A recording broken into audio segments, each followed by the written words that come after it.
neighborly neighbor. She is so nice. Hey guys, welcome back to my channel. My name is Pete. They call me Scooby. Hope you all having a fantastic day. It is 77 degrees here, October 5th.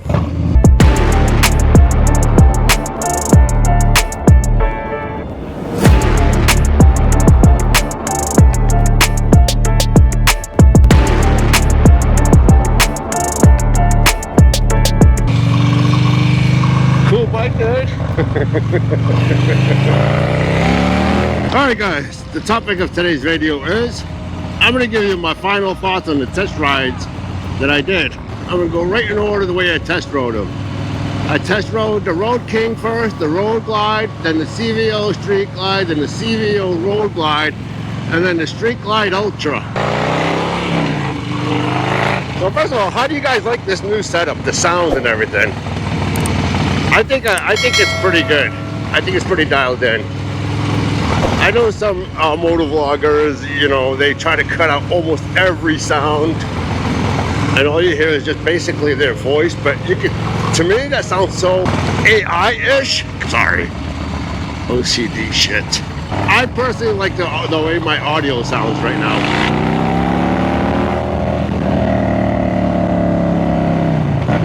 Sorry, I'm sick, so you're gonna hear me cough a little. I've been sick for like a week and a half now. But I've been pumping those vitamins in. I'm feeling good. I ended up taking a nap. It's 4 o'clock in the afternoon. My wife was like, "Are you gonna go for your bike ride?" I'm like, "Yeah, give me a minute." And I woke up, I was like, so let's start with the Road King, right? I had very high hopes for that Road King. When I originally thought about the Road King, I was really expecting to really love that Road King. I was expecting to get on that Road King and feel like I'm on a bigger version of this bike, of my bike, the Dyno. And I didn't. When I got on it, it was definitely a bigger bike. I just wasn't impressed by it. I still might want one in the future. I don't know yet. I might want it because it's got less electronics. That's the plus side of the Road King.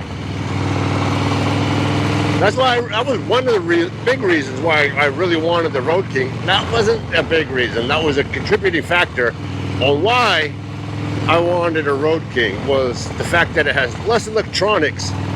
You all know, less electronics, the more electronics, the more things go wrong. And when you're on a bike on two wheels, the less things that go wrong, the better off you are. The reason why I was disappointed with the Road King was it didn't feel right for me. I thought I was going to feel more at home than what I did. I know you could change the seat, you could change the bars. Sorry, I'm dying over here. The reason why I would love the Road King is I would love to get a Road King and put an FXRT or P style fairing on one. That's my whole thing with the Road King. Get the suspension and make a, what I think Harley should have done and they never did, and I've mentioned this in 2 videos already. Harley missed the mark with the Road King. They should have made a Harley Davidson Road King ST. Like very minimalistic things that, like if they put a Road King ST, maybe a little display with 2 speaker pods built into the fairing, you know what I mean? That would have been perfect. They should have made a Road King ST with the 121. Bam!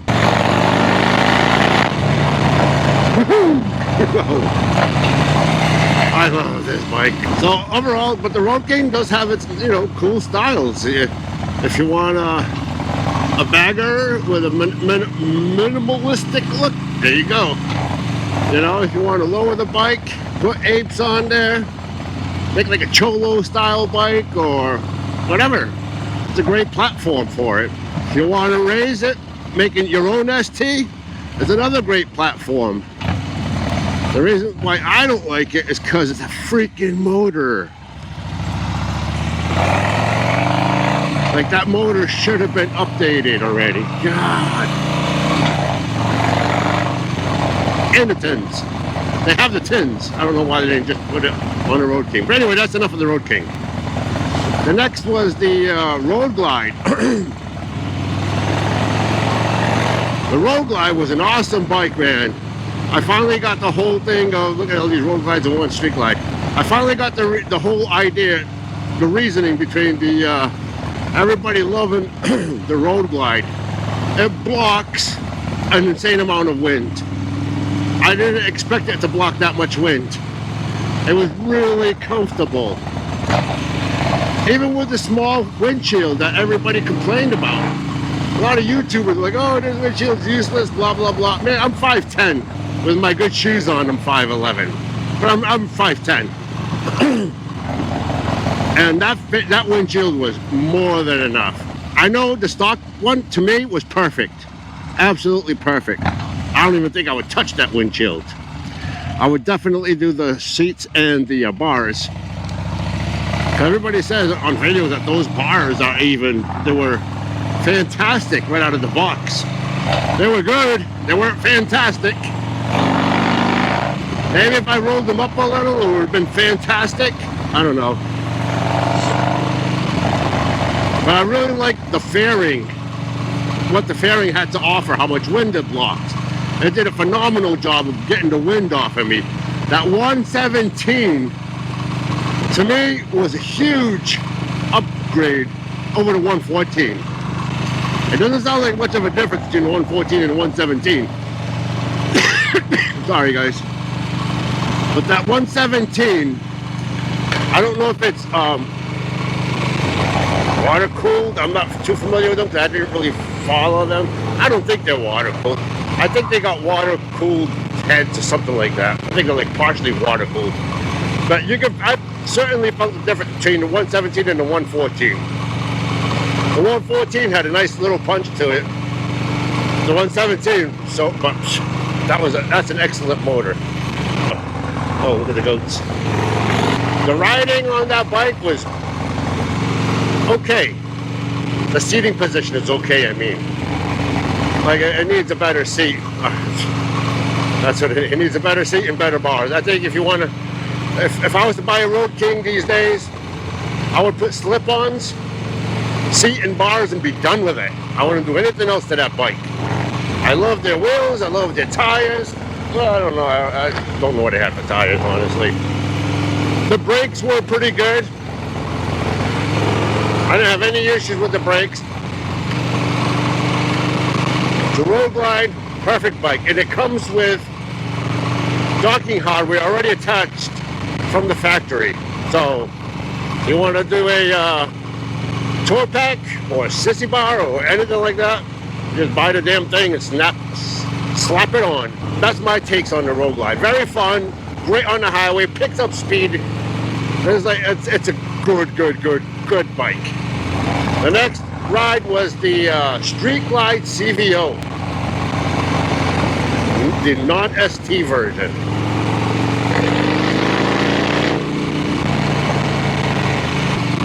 I definitely felt more wind from the Batwing compared to the Shark Nose. Then we got another Batwing. We got another Batwing, kinda. That was an Indian though. Whatever, it's a Batwing. The Batwing does, you do get hit with more wind.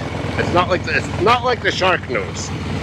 But I felt like the Batwing was actually more fun to ride. I don't know why. Years ago, there was a difference between, the Road Glide and the Street Glide, where you'd have the screen and the gauges on top on the Street Glide.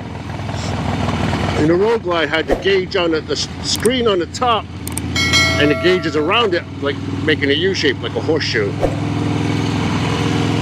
I do like the old Batwing style gauges. However, I didn't like the way it looked on the outside, aesthetically. The new ones, the new Batwings are phenomenal. That is my favorite new fairing on a motorcycle, is that Street Glide, the new Street Glide fairings. I like it way better than the Shark Nose. I don't like the way it performs over the Shark Nose. The Shark Nose, by far, hands down, does the best job at taking the wind off you. Hands down. The Street Glide, because it's got that extra weight on the handlebars, I don't know what it was. It made it feel more fun.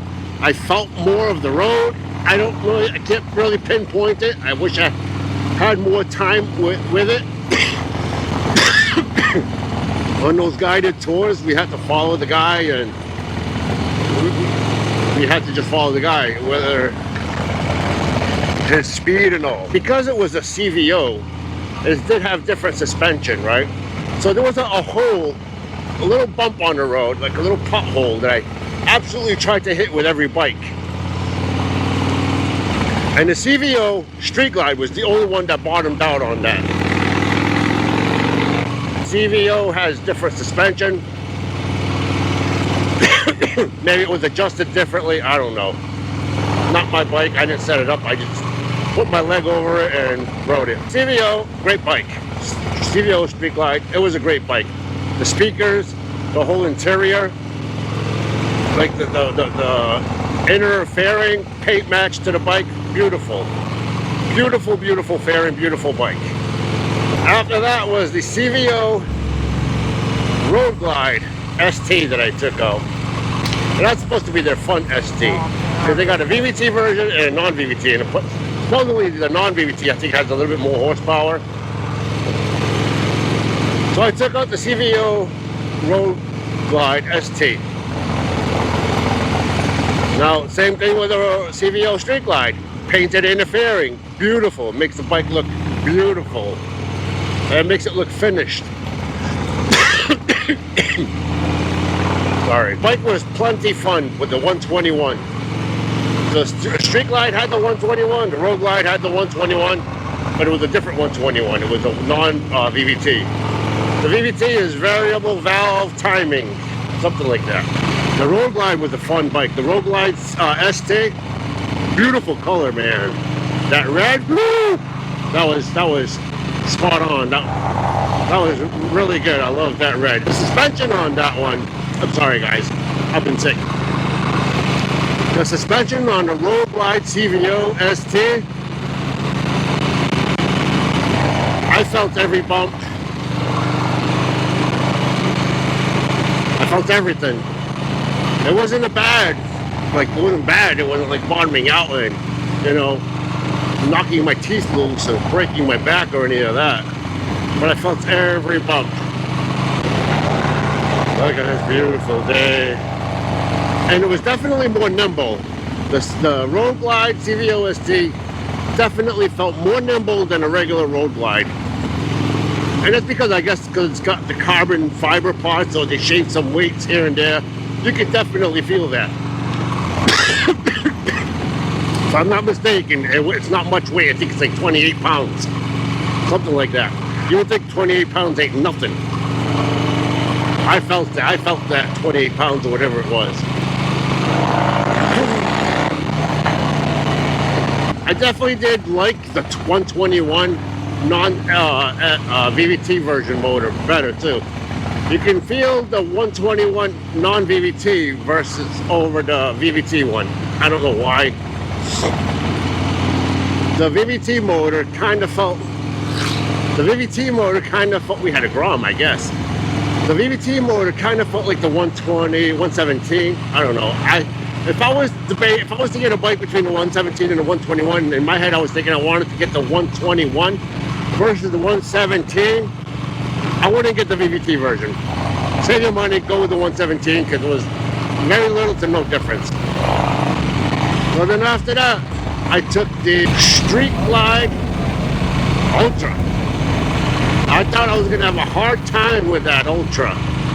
So I thought, you know, this thing weighs almost, in my head I thought it almost weighed 900 pounds, but I believe it weighed like 868, 870 or 880. It was an Ultra with those little wings flapped to block the wind, if opened or closed, however you want to call that.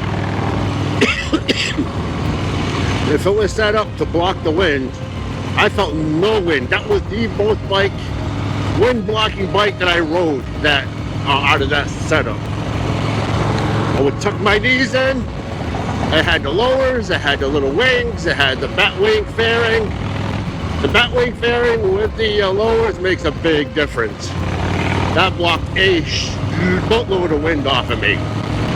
But with the Ultra, I felt every imperfection of the road. It wasn't bad though, like it didn't bottom out. I felt more of the road on that suspension than any of the other bikes. If I was to get another bike, which bike would I pick? The Road Glide and the Street Glide Ultra.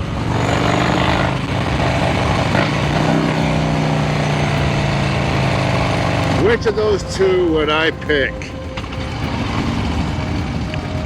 That would also depend. Me and my wife would have to have a serious conversation. I would ask her, babe, are you gonna ride on this bike or not? If she was to turn around to me and say, yeah, if you get a bigger bike, I might want to tour with you. Now if she says the words might want to tour with me, I would get the Road Glide.